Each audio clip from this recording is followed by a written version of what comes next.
ఆదికాండం 27వ అధ్యాయం. ఇస్సాకు వృద్ధుడై అతని కన్నులకు మందదృష్టి కలిగినప్పుడు అతడు తన పెద్ద కుమారుడైన ఏశావుతో, నా కుమారుడా అని అతని పిలువగా, అతడు చిత్తము నాయనా అని అతనితో ననెను. అప్పుడు ఇస్సాకు, ఇదిగో నేను వృద్ధుడను, నా మరణ దినము నాకు తెలియదు, కాబట్టి నీవు దయచేసి నీ ఆయుధములైన నీ అంబుల పొదిని నీ విల్లును తీసుకొని అడవికి పోయి నా కొరకు వేటాడి మాంసము తెమ్ము. నేను చావక మునిపే నిన్ను నేను ఆశీర్వదించినట్లు నాకిష్టమైన రుచిగల భోజ్యములను సిద్ధపరచి నేను తినుటకై నా యొద్దకు తెమ్మని చెప్పెను. ఇస్సాకు తన కుమారుడగు ఏశావుతో ఇట్లు చెప్పుచుండగా రెబ్కా వినుచుండెను. ఏశావు వేటాడి మాంసము తెచ్చుటకు అడవికి వెళ్ళెను. అప్పుడు రెబ్కా తన కుమారుడగు యాకోబును చూచి, ఇదిగో నీ తండ్రి నీ అన్నయ్యైన ఏశావుతో, మృతి పొందక మునుపు నేను తిని యెహోవా సన్నిధిని నిన్ను ఆశీర్వదించినట్లు నా కొరకు మాంసము తెచ్చి నాకు రుచిగల భోజ్యములను సిద్ధపరచమని చెప్పగా వింటిని. కాబట్టి నా కుమారుడా, నా మాట విని నేను నీకు ఆజ్ఞాపించినట్లు చేయుము. నీవు మందకు వెళ్ళి 2 మంచి మేక పిల్లలను అక్కడ నుండి నా యొద్దకు తెమ్ము. వాటితో నీ తండ్రికి ఇష్టమైన రుచిగల భోజ్యములను అతనికి చేసేదను. నీ తండ్రి మృతి పొందక ముందు అతడు వాటిని తిని నిన్ను ఆశీర్వదించినట్లు నీవు వాటిని నీ తండ్రి యొద్దకు తీసుకొని పోవాలనెను. అందుకు యాకోబు, నా సహోదరుడైన ఏశావు రోమము గలవాడు, నేను నున్నని వాడను గదా. ఒకవేళ నా తండ్రి నన్ను తడివి చూచును, అప్పుడు నేను అతని దృష్టికి వంచకుడుగాను తోచిన ఎడల నా మీదికి శాపమే వచ్చును గాని ఆశీర్వాదము తెచ్చుకోనని చెప్పెను. అయినను అతని తల్లి, నా కుమారుడా, ఆ శాపము నా మీదికి వచ్చునుగాక. నీవు నా మాట మాత్రము విని పోయి వాటిని నా యొద్దకు తీసుకొని రమ్మని చెప్పగా అతడు వెళ్ళి వాటిని తన తల్లి యొద్దకు తీసుకొని వచ్చెను. అతని తల్లి అతని తండ్రికి ఇష్టమైన రుచిగల భోజ్యములను సిద్ధపరచెను. మరియు తన జ్యేష్ఠ కుమారుడగు ఏశావునకు సొగసైన వస్త్రములు ఇంట తన యొద్ద నుండెను గనుక రెబ్కా వాటిని తీసి తన చిన్న కుమారుడగు యాకోబునకు తొడిగి ఆ మేకపిల్లల చర్మములతో అతని చేతులను అతని మెడ మీద నునుపు భాగమును కప్పి తాను సిద్ధపరచిన రుచిగల భోజ్యములను రొట్టెను తన కుమారుడగు యాకోబు చేతికి ఇయ్యగా అతడు తన తండ్రి యొద్దకు వచ్చి నా తండ్రి అని పిలువగా అతడు, ఏమీ నా కుమారుడా, నీవెవరని అడిగెను. అందుకు యాకోబు, నేను ఏశావును అని నీ జ్యేష్ఠ కుమారుడను.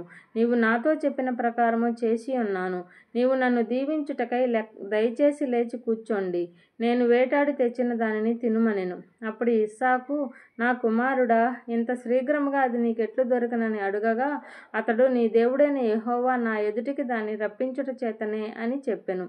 అప్పుడు ఇస్సాకు, నా కుమారుడా, నీవు ఏశావను నా కుమారుడవో కావో నేను నిన్ను తడివి చూచెదను, దగ్గరకు రమ్మని చెప్పెను. యాకోబు తన తండ్రి అయిన ఇస్సాకు దగ్గరకు వచ్చినప్పుడు అతడు అతని తడివి చూచి, స్వరము యాకోబు స్వరము కానీ చేతులు ఏశావు చేతులే అనెను. యాకోబు చేతులు అతని అన్నయ్యైన ఏశావు చేతుల వలె రోమము గలవైనందున ఇస్సాకు అతనిని గుర్తుపట్టలేక అతనిని దీవించి, ఏశావు అను నా కుమారుడవు నీవేనా అని అడుగగా యాకోబు, నేనే అనెను. అంతటా అతడు, నా యొద్దకు తెమ్ము, నేను నిన్ను దీవించినట్లు నా కుమారుడు వేటాడి తెచ్చినది తిందుననెను. అతడు తెచ్చినప్పుడు అతడు తినెను. ద్రాక్షారసము తేగ అతడు త్రాగెను. తరువాత అతని తండ్రి అయిన ఇస్సాకు, నా కుమారుడా, దగ్గరకు వచ్చి నన్ను ముద్దు పెట్టుకొమ్మని అతనితో చెప్పెను. అతడు దగ్గరకు వచ్చి అతను ముద్దు పెట్టుకొనెను. అప్పుడు అతను అతని వస్త్రములను వాసన చూచి అతని దీవించి ఇట్లనెను, ఇదిగో నా కుమారుని సువాసన యెహోవా దీవించిన చేని సువాసన వలె ఉన్నది. ఆకాశపు మంచును, భూసారమును, విస్తారమైన ధాన్యమును, ద్రాక్షారసమును దేవుడు నీకు అనుగ్రహించునుగాక. జనములు నీకు దాసులగుదురు, జనములు నీకు సాగిలపడుదురు. నీ బంధుజనములకు నీవు ఏలికవై యుండుము. నీ తల్లి పుత్రులు నీకు సాగిలపడుదురు. నిన్ను శపించువారు శపింపబడుదురు, నిన్ను దీవించువారు దీవించబడుదురుగాక. ఇస్సాకు యాకోబును దీవించుట అయిన తరువాత యాకోబు తన తండ్రి అయిన ఇస్సాకు ఎదుట నుండి బయలుదేరి వెళ్ళిన తక్షణమే అతని సహోదరుడైన ఏశావు వేటాడి వచ్చెను.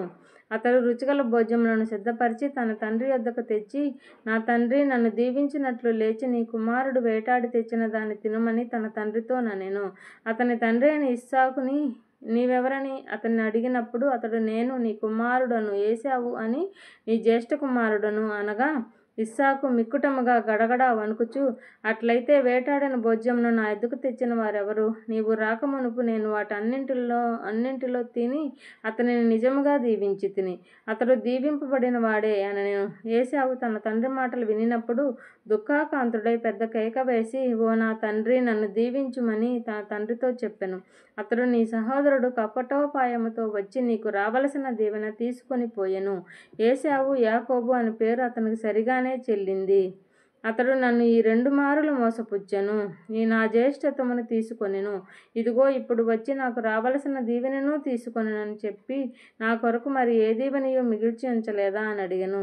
అందుకు ఇస్సాకు, ఇదిగో అతన్ని నీకు ఏలికగా నియమించి అతని బంధుజనులందరికిని అతనికి దాసులుగా ఇచ్చితిని. ధాన్యమును ద్రాక్షారసమును ఇచ్చి అతనిని పోషించితిని. కనుక నా కుమారుడా, నీకేమీ చేయగలనని ఏశావుతో ప్రత్యుత్తరం ఇయ్యగా, ఏశావు, నా తండ్రి, నీ యొద్ద ఒక దీవెనయే ఉన్నదా? నా తండ్రి నన్ను కూడా దీవించుమని తన తండ్రితో చెప్పి ఏశావు ఎలుగెత్తి ఏడవగా, అతని తండ్రి అయిన ఇస్సాకు, నీ నివాసము భూసారము లేకయు పైనుండి పడు ఆకాశపు మంచు లేకయు నుండెను. నీవు నీ కత్తి చేత బ్రతుకుదువు, నీ సహోదరునికి దాసుడు వగుదువు. నీవు తిరుగులాడుచుండగా నీ మెడ మీద నుండి అతని కాడి విరిచివేయుదు అని అతనికి ఉత్తరం ఇచ్చెను. తన తండ్రి యాకోబుకి ఇచ్చిన దీవెన నిమిత్తము ఏశావు అతని మీద పగబట్టెను. మరియు ఏశావు నా తండ్రిని గూర్చిన దుఃఖదినములు సమీపించి ఉండగా, అప్పుడు నా తమ్ముడైన యాకోబును చంపెదను అనుకొనెను. రెబ్కా తన పెద్ద కుమారుడైన ఏశావు మాటలను గూర్చి వినినప్పుడు ఆమె తన చిన్న కుమారుడైన యాకోబును పిలువనంపి అతనితో ఇట్లనెను, ఇదిగో నీ అన్నయ్యైన ఏశావు నిన్ను చంపెదనని చెప్పి నిన్ను గూర్చి తన్ను తాను ఓదార్చుకొనుచున్నాడు. కాబట్టి నా కుమారుడా, నీవు నా మాట విని లేచి హారానులో నున్న నా సహోదరుడగు లాబాను వద్దకు పారిపోయి నీ అన్న కోపము చల్లారు వరకు, నీ అన్న కోపం నీ మీద నుండి తొలగి నీవు అతనికి చేసిన వాటిని అతడు మరచు వరకు లాబాను వద్ద కొన్నాళ్ళుండుము. అప్పుడు నేను అక్కడ నుండి నిన్ను పిలిపించెదను. ఒక్కనాడే మీ ఇద్దరిని నేను పోగొట్టుకొననేలా అనెను. మరియు రిబ్కా ఇస్సాకుతో, హేతు కుమార్తె వలన నా ప్రాణము విసికినది. ఈ దేశస్థురాండ్రైన హేతు కుమార్తెలలో వీరి వంటి ఒకదాని యాకోబు పెండ్లి చేసుకొనిన ఎడల నా బ్రతుకు వలన నాకేమి ప్రయోజనం అనెను.